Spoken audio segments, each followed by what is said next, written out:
is Justine Trueblood. I live in Orange County and I'm originally from Claremont, California. Growing up, I did go to the beach a good amount. I never really swam in the ocean because I was always deathly afraid of it.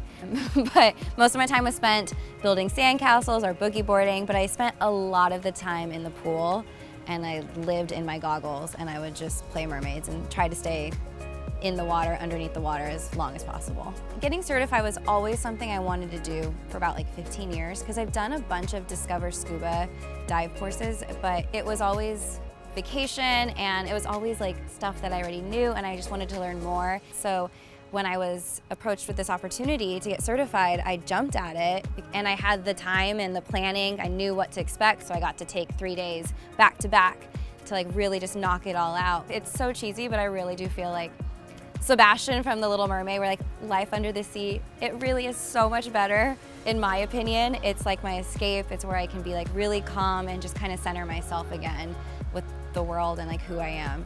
There's a lot of things that the ocean teaches you that I don't think people are aware of until they do this process.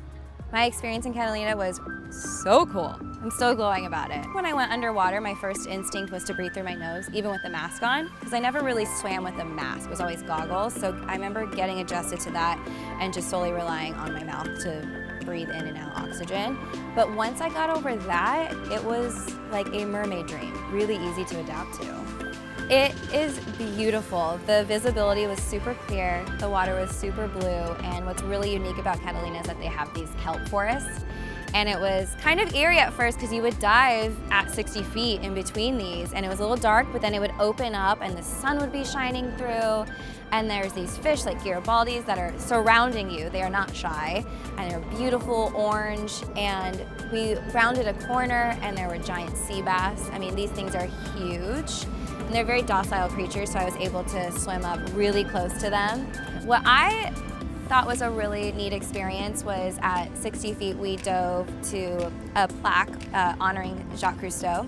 And that was really cool. And my instructor says like, oh, we always clean like the algae off and we like do like 2 taps on it. That also just like touched my heart too, because when I would read it every dive, it was just like, yeah, like you're the man that like connected these 2 worlds and gave a voice to underwater world, and it's something that I thought was really, really special for me. My feelings after being certified was like I was on cloud 9 for about a week. I had a hat from PADI and I told myself I'm not to wear that hat until I get certified. So like after every dive I would just like look and be like, I'm one step closer to putting you on and feeling official.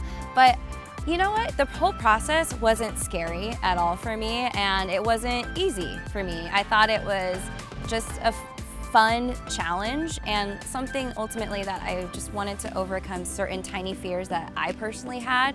But the whole time I felt really safe with the instructor. PADI looks after you from like A to Z. It's such a great program, but I think for anything it was more like enlightening. And on my first dive, I remember diving through the kelp forest and I felt this weird weight lift off my shoulders and I felt really connected to the ocean and I felt really connected with my life personally, and I was like, this is what this is about. And it made my second, third, and fourth dive even more special because I felt really calm and I took everything in, and I think knowledge is power, and once you have that, it's just smooth sailing and you know how to face, you know, fears or anxiety or any challenges that may come up underwater. Like, you know everything, so you just have to trust yourself. And it was a challenge, but challenge is really good. We're not supposed to just be complacent and have the easy path. There's no such thing as an easy path. So ultimately I have way more confidence now and I have a perspective shift that I owe all to scuba diving.